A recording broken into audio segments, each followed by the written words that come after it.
Dios les bendiga, les habla el pastor David Zambrano de la ciudad de Popayán, del Ministerio Dios de Prodigios, y el día de hoy quiero enseñarles algo muy importante acerca del tiempo en el que estamos en este momento pasando, que es el tiempo de la Pascua. Estas son unas fiestas muy importantes, están establecidas desde la palabra de Dios y tienen su cumplimiento profético y un cumplimiento maravilloso en la persona de Jesús.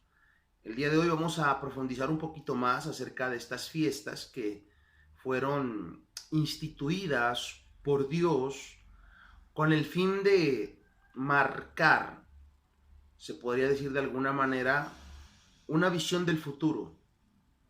Porque cada fiesta, son 7, vamos a estudiar el día de hoy, la primera, la Pascua, son muy importantes porque en cada una de ellas está Cristo. Cristo es la figura central de cada una de estas fiestas y en él están los cumplimientos más tremendos.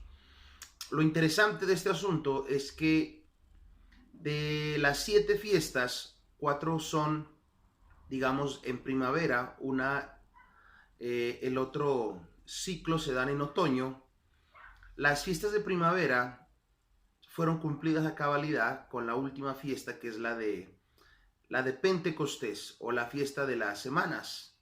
Seguidamente se pasa digamos un lapso de algunos meses y se entran a la fiesta de otoño, que son un ciclo de 3 fiestas en las cuales se cree está reflejado los tiempos finales. Recuerde que todo lo que estamos hablando, enseñando y explicando, todo nos conecta con el panorama de lo que está sucediendo o de lo que está por suceder, que son los tiempos finales. Así que entremos en materia. Acompáñeme a Lucas capítulo 19, el verso 28. Dice la palabra del Señor de la siguiente manera. Dicho esto, iba adelante subiendo a Jerusalén. Y aconteció que llegando cerca de Betfagé y de Betania, al monte que se llamaba de los Olivos, envió a 2 de sus discípulos, diciendo, id a la aldea de al frente, y al entrar en ella hallaréis un pollino atado, en el cual ningún hombre ha montado jamás. Desatadlo y traedlo. Para los que no entienden qué es un pollino, es un burro pequeño. Es un burro que, pues, de alguna manera está sin montar por nadie y es aún todavía muy pequeño. Dice, si alguien os pregunta por qué lo desatáis, le responderéis así, porque el Señor lo necesita. Fueron los que habían sido enviados y hallaron como les dijo, y cuando desataban el pollino, sus dueños les dijeron, ¿por qué desatáis el pollino? Ellos dijeron, porque el Señor lo necesita.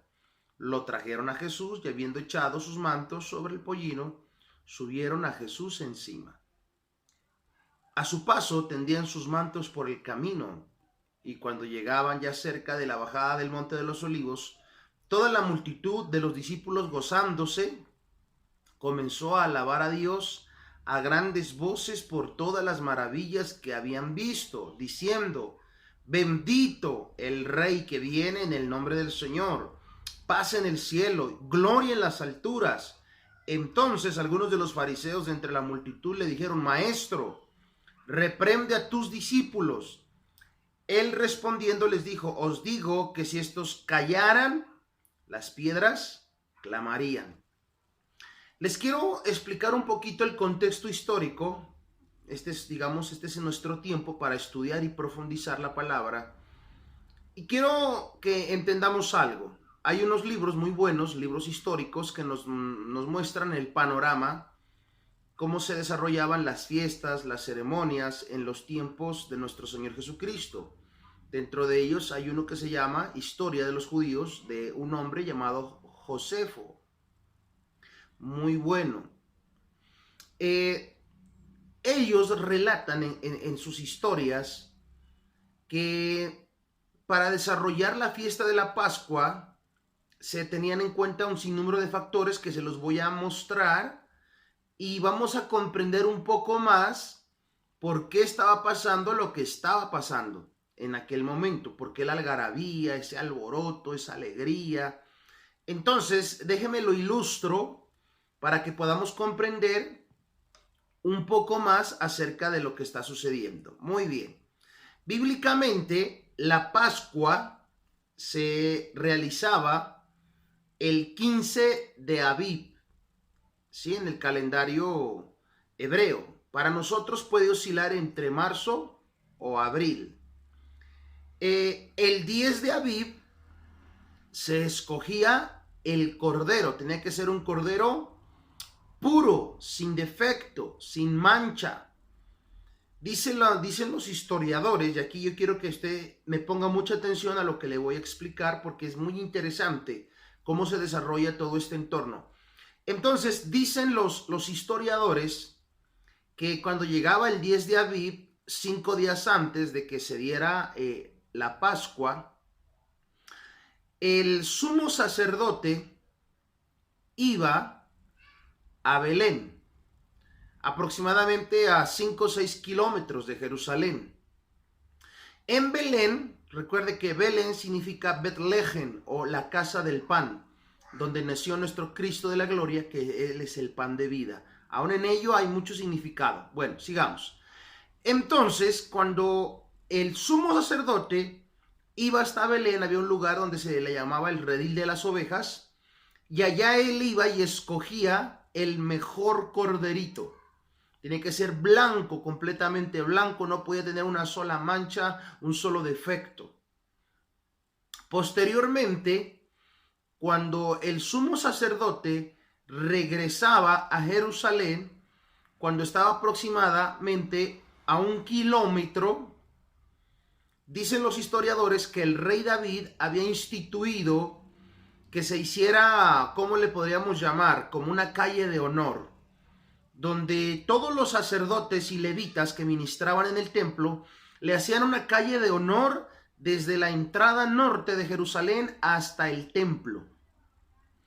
Era una calle de honor aproximadamente también de 1,5 kilómetros, y el rey David había instituido que se tomaran hojas de palmeras, que aproximadamente tenían que ser de 4 metros, supremamente largas, y tenían que batirlas porque se estaba dándole entrada al cordero que iba a conmemorar la liberación del pueblo de Israel de Egipto. Recordemos que eso es la Pascua. La Pascua en su raíz original viene de Pesaj, por eso Pascua la tomaron así del original. Pascua es Pashá.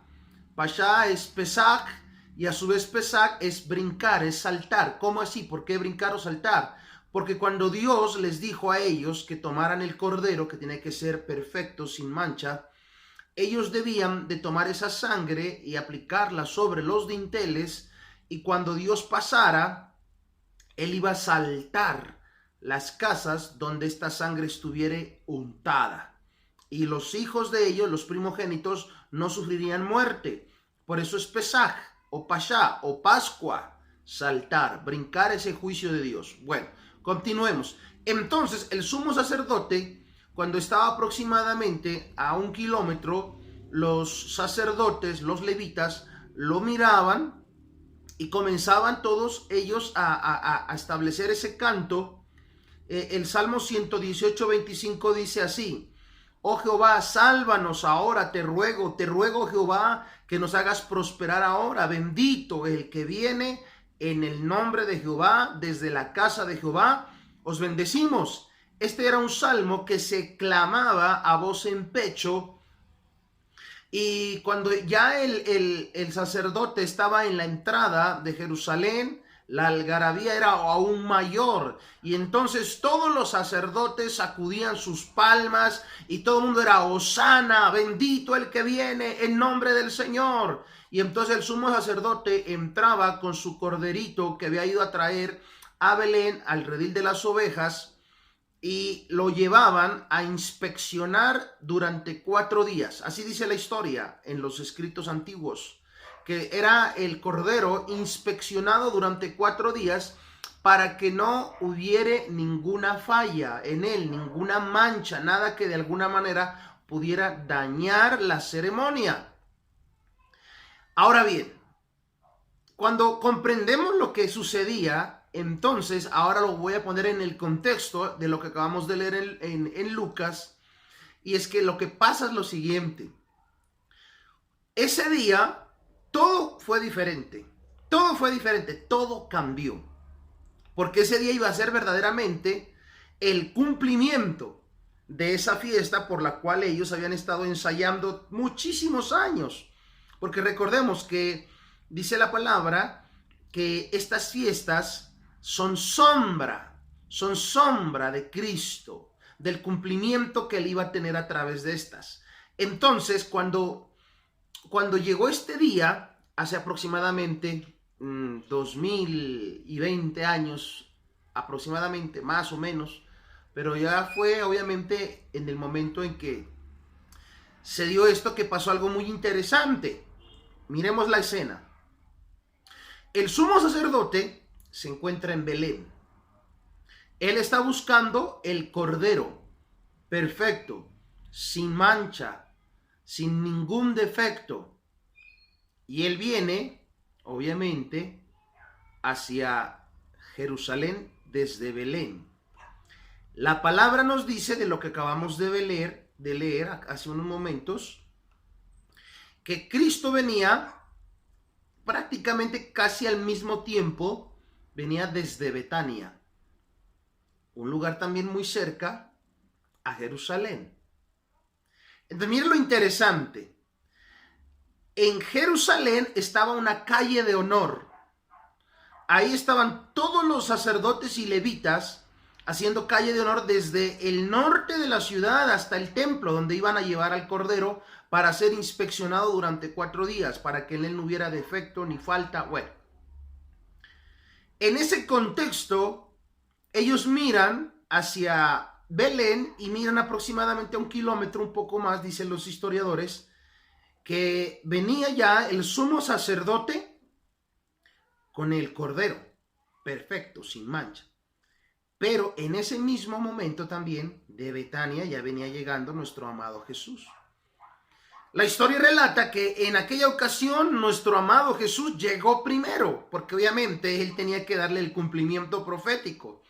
Entonces, cuando nuestro Señor Jesús llega, acabamos de leer la palabra en Lucas, que las cantidades de discípulos que lo siguieron, que eran miles de discípulos, comenzaron a levantar su voz y decían: Hosana, bendito el que viene en nombre del Señor. Y entonces los sacerdotes no alcanzaron a ver, pensaron que era el sumo sacerdote, y todos los sacerdotes, los levitas: Hosana, bendito el que viene en nombre del Señor. Y hermano, y comenzó el regocijo y todo el mundo comenzó a batir las palmas, y de repente quien entra no es el sumo sacerdote con el cordero, sino es nuestro amado Jesús en el pollino. Entonces, cuando los sacerdotes y las personas que están ahí ven que no es el sumo sacerdote, sino que es Jesús, dice la palabra que vinieron los fariseos y le dijeron: ¡Ey, calla, Señor, calla a las personas, repréndelos! Porque recordemos que el grito que daban era cuando el sumo sacerdote entraba con el cordero. Pero en esta ocasión fue Jesús el que recibió, digamos, toda esta alabanza, todo este clamor de la gente. Entonces los fariseos le dicen a los discípulos: cállalos, Señor. Y él es donde le dice: si yo los callara, aún las piedras clamarían. Y entonces Jesucristo entró de una manera triunfal, como aquel cordero perfecto, sin mancha y sin defecto. Los evangelios relatan que los 4 días siguientes, mientras el sumo sacerdote estaba en el templo inspeccionando al cordero, al animalito, Jesucristo también fue puesto a prueba. Usted puede leerlo en los evangelios, que vinieron los fariseos, los saduceos, bueno, todo el mundo vinieron a hacerle preguntas, quisieron buscar en él un error, quisieron buscar en él algo así sea pequeño, con qué poderle acusar, con qué poderle decir que era un pecador, pero no lo lograron hacer. Fue tan tremendo que para poderlo llevar a la condenación tuvieron que contratar y pagar testigos falsos, porque no encontraron nada malo en él. Entonces dicen los escritos que cuando llegaba ya el 4.º día, el sumo sacerdote declaraba la palabra sobre el cordero y decía, no hay defecto en él. Entonces, cuando el sumo sacerdote decía, no hay defecto en él, se procedía ya obviamente a la ceremonia. Recordemos que aquí hay algo muy interesante que yo les quiero leer y dice en Juan 19:6, cuando le vieron los principales sacerdotes y los alguaciles dieron voces diciendo, crucifícale, crucifícale. Pilato les dijo, tomadle vosotros y crucificadle, porque yo no hallo delito en él. Mire, mientras en el templo el sumo sacerdote está diciendo, no hay nada malo en el cordero, es perfecto. Acá está otro hombre, es una figura de autoridad, es Pilato, representante de la ley del Imperio Romano, autoridad. Y él acá está diciendo lo mismo, dice, yo no hallo delito, o sea, no hallo nada malo en Jesús. O sea, al mismo tiempo, paralelamente, se están dando los cumplimientos, pero en Cristo ya es como se dice, por lo cual hacían el ensayo, pero en él es el cumplimiento. Dicen los historiadores que para esas fechas aproximadamente llegaban a Jerusalén 250,000 personas. Haga de cuenta aproximadamente lo que representa más o menos la población de Popayán. 250,000 personas, porque como eran las fiestas y la orden bíblica era que de todos los lugares tenían que venir y celebrarla, de donde quiera que estuvieran tenían que presentarse en Jerusalén 3 veces al año, dice la historia, dice la palabra del Señor. Entonces en ese lugar se encontraba una gran multitud de personas. Recordemos que el cordero se sacrificaba por familia. Entonces dicen los historiadores que esa ocasión habían miles de corderos por ser sacrificados. Entonces en la ceremonia hay algo muy interesante, y es que comenzaban a sacrificar los levitas, los sacerdotes eran los que sacrificaban los corderos, y cuando ya estaban por acabar, y el último cordero era siempre el del sumo sacerdote, él era el último, era el con el que se cerraba y él declaraba unas palabras. Entonces póngale atención a lo que decía el sumo sacerdote. Una vez terminaba de sacrificar todos los corderos, él decía, tengo sed. Y dice que los sacerdotes le servían una copa de vino. Él tomaba la copa de vino y sus palabras siguientes eran, consumado es. Y en ese momento comenzaban obviamente la siguiente parte de la ceremonia, que era hacer el holocausto, o sea, quemar el cordero. Y aún en ello te voy a explicar en un momento algo interesante. Entonces, volviendo a este punto, Juan 19:28 dice lo siguiente. Después de esto, sabiendo Jesús que ya todo estaba consumado, dijo, para que las escrituras se cumpliesen, tengo sed. Y estaba allí una vasija llena de vinagre, entonces ellos empaparon en vinagre una esponja y poniéndole en un hisopo, se la acercaron a la boca. Cuando Jesús hubo tomado el vinagre, dijo, consumado es. Y habiendo inclinado la cabeza, entregó el espíritu. Una vez más, paralelamente, mientras el sumo sacerdote en el templo, recordemos, está haciendo esta ceremonia, tomando la copa de vino y declarando, consumado es, porque había acabado ya toda la tanda de sacrificios para la Pascua. Jesús en el mismo momento, en el mismo instante, en el monte Gólgota, en el monte de la crucifixión, dice las mismas palabras, tengo sed, le dan vinagre y posteriormente las palabras. Pero estas palabras verdaderamente tenían un peso muy grande. Consumado es. Y en ese momento, dice la palabra, Jesús muere. Esta historia personalmente a mí me conmueve muchísimo, porque nos muestra por una parte el cumplimiento perfecto en Jesús de la Pascua. Todos los eventos que sucedieron no fueron eventos al azar, no, todo fue un cumplimiento de las Escrituras. paso a paso, palabras, todo lo que se hizo, la ceremonia, todo fue el cumplimiento perfecto en la persona de Cristo. Como te acabo de explicar, aún lo último, eso no fue al azar, no fue que él dijo tengo sed, que le dieron de beber el vinagre, consumado es, eso no fue al azar, no, todo eso tenía que ver con la ceremonia de la Pascua. Ahora bien, entendiendo esto desde el contexto, escúcheme hermano, desde el contexto espiritual, lo que nuestro amado Jesús estaba haciendo era dándonos libertad a usted y a mí. La Pascua era para representar la liberación del pueblo de Israel de Egipto, de manos del opresor, de manos del faraón, una figura de Satanás. Ahora nosotros, también en nosotros se cumple la Pascua. ¿Por qué? Porque nosotros conmemoramos el momento en que por medio de Cristo usted y yo fuimos libres. Fuimos libres, escucha hermano, libres de Satanás, de sus mentiras, de sus engaños.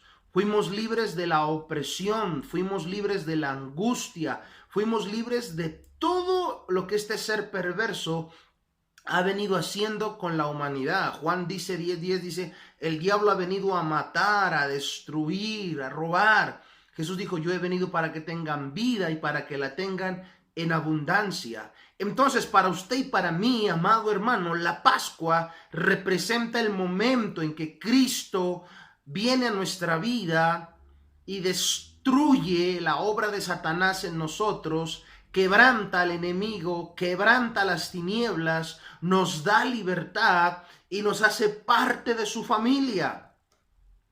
Te quiero leer algo aquí en Efesios que me parece muy poderoso. Dice la palabra de la siguiente manera. Dice Efesios capítulo 2 del 1 en adelante. Y Él os dio vida a vosotros cuando estabais muertos en vuestros delitos y pecados, en los cuales anduvisteis en otro tiempo, siguiendo la corriente de este mundo, conforme al príncipe de la potestad del aire, el espíritu que ahora opera en los hijos de desobediencia, entre los cuales también todos nosotros vivimos en otro tiempo en los deseos de nuestra carne, haciendo la voluntad de la carne y de los pensamientos, y éramos por naturaleza hijos de ira, lo mismo que los demás. Mire qué palabra tan hermosa. Nosotros le pertenecíamos, hermano, a Satanás, al príncipe de la potestad del aire. Estábamos en su gobierno de terror, de oscuridad, de engaño, de muerte, de mentira. Pero Cristo, a través de su sacrificio, es el Cordero Pascual. Nos libra, hermano, de las obras de las tinieblas. Ahora, recordando lo que sucedió en el origen de la Pascua, dice la palabra que donde había sangre, Dios pasaba, saltaba esa casa y allí no moría nadie. No sé, hermano, tal vez sea algo mío, mis emociones tal vez, pero mire lo que estamos viviendo en este momento con este virus, que literalmente es un agente de muerte y que está pasando por muchas casas, por muchas familias, dejando muertos en cantidades. Ya las cuentas van en miles de muertos en las diferentes naciones. Hermano, qué lindo conmemorar la Pascua y decirle, mi amado Jesús, yo creo que mi casa, Señor, está rociada con tu sangre preciosa. Yo creo que mi casa, Señor, está protegida por ti, Señor. Y cuando pase este mensajero de la muerte, cuando pase esta peste destruyendo, Señor, sé que tú saltarás mi casa. Señor, tú saltarás mi familia para que no recibamos daño, para que no recibamos muerte. Yo no sé, hermano, pero por eso te digo que para mí tiene mucho significado esta fiesta en este momento. ¿Por qué? Porque para mí es algo profético, es una temporada profética, porque en este momento, hermano, en medio de las naciones, la muerte está visitando las casas, la muerte está visitando los hogares, la muerte está visitando las familias, llevándose, se decía que al inicio solamente a las personas de mayor edad, a la tercera edad, pero en este momento las estadísticas muestran niños, jóvenes, todos. ¿Qué tal si le clamamos a nuestro Señor Jesús y le decimos: papito hermoso, creemos en ti, creemos que tú eres el Cordero Pascual, Señor, y que tu sangre está untada, ya no en los dinteles de la puerta, sino en los dinteles de nuestro corazón? En este templo que somos nosotros está su sangre preciosa. ¿Y qué tal si oramos y le decimos: Señor, yo creo que en mi casa, Señor, está tu sangre, en este templo está tu sangre, y cuando este mensajero de la muerte pase, Señor, tú saltarás? Vamos a orar. Padre, te damos gracias en el nombre de Jesús. Señor, yo te doy gracias por este tiempo profético que estamos viviendo. Señor, yo te pido que nos permitas ver, Señor, cómo tu protección está con nosotros, los que te amamos, los que te hemos recibido en nuestro corazón como nuestro Señor y Salvador. Yo sé, Señor, y creo, Dios, que aunque mis ojos naturales no los pueden ver, Señor, en el mundo espiritual yo estoy lavado bajo tu sangre preciosa. Lo mismo que muchos de los hermanos que en este momento están viendo este video, aunque te veas en el espejo y te veas limpio, en el mundo espiritual estás rociado bajo esa sangre preciosa, y cuando estos mensajeros de la muerte que andan recorriendo las naciones pasen por tu casa, sencillamente la saltarán, porque eso es Pascua, eso es Pashá, Pesach, saltar. Esa muerte pasará, saltará tu casa, saltará tu familia y no te tocará. Yo creo en eso, yo creo en eso, yo creo en su palabra, y le digo: Señor, la muerte no tocará mi casa, no tocará mi familia, Señor amado. Y pronto sé que esto pasará. Aún, Señor, esta fiesta en este tiempo es profética, y pronto, Señor, pronto estos mensajeros de la muerte, estos virus, Señor, serán completamente destruidos, y el pueblo de Dios proclamará alabanza, y el pueblo de Dios proclamará la victoria. Yo lo creo en el nombre de Jesús. Amén. Bueno, entonces, recuerda que las fiestas, esta es la primera. Te voy a seguir explicando y cómo las fiestas al final nos conectan con los tiempos finales. Las últimas fiestas, que son las de otoño, nos conectan con los tiempos finales. Así que espero que estés muy atento para recibir esta enseñanza. Dios tiene cosas grandes, Dios tiene cosas maravillosas para enseñarnos, para aferrarnos a esa palabra por medio de la fe y recibir la bendición. En la siguiente clase profundizo un poco más algo que quedó pendiente de esta, porque no quiero alargar tanto la enseñanza, porque hay muchas personitas que les gusta mirar la enseñanza, pero a veces cuando son muy extensas no la ven hasta el final. Entonces quiero llegar hasta aquí, y en la próxima enseñanza te explico un poco más acerca de lo último, porque hay algo todavía que es muy tremendo, del cumplimiento profético. Recordemos que el Cordero tenía que ser quemado en el fuego.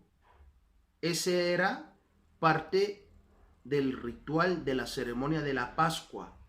Y Jesús obviamente tenía que también dar ese mismo cumplimiento y pasar por fuego.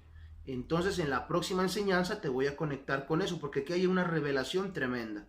Así que, no siendo más, que Dios te bendiga. No te olvides, suscríbete a nuestro canal. Constantemente estaremos subiendo enseñanzas para que te edifiques, para que aprendas. Estamos por conectarnos nuevamente con el tema que estábamos tocando, el tema escatológico, porque aunque esto parezca como que no es el tema, tiene todo que ver. Estamos a punto de, como te digo, de entrar en la enseñanza de las fiestas de otoño, de las trompetas, o también llamado el Rosh Hashanah.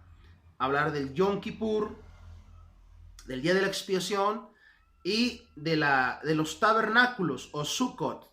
Eso es lo que está por darse. Eso es lo que representan las fiestas de otoño, el tiempo de su advenimiento, de la parusia. Bueno, no te olvides, suscríbete para que te puedas nutrir, comparte la enseñanza con tus amigos, con los discípulos y no siendo más, que el Señor te bendiga.